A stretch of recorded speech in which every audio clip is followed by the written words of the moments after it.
SB19 Pablo, being a gentleman, offers jacket to I Can See Your Voice host Petit.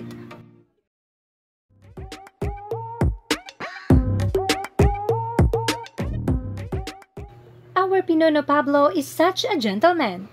In his recent guesting in I Can See Your Voice, one of the hosts na si Petit ay nabasa ang damit. And here comes Pablo na hindi nagdalawang isip na i-offer ang suot-suot niyang jacket.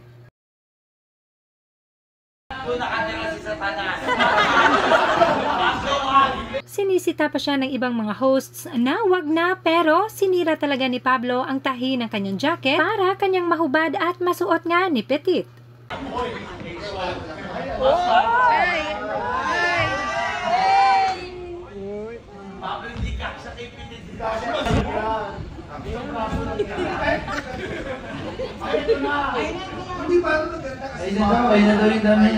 Yun nga lang, hindi na ito nasuot ni Petit dahil aside sa maliit ang size nito para sa kanya, ay may nakuha na ding jacket na saktong-sakto dito.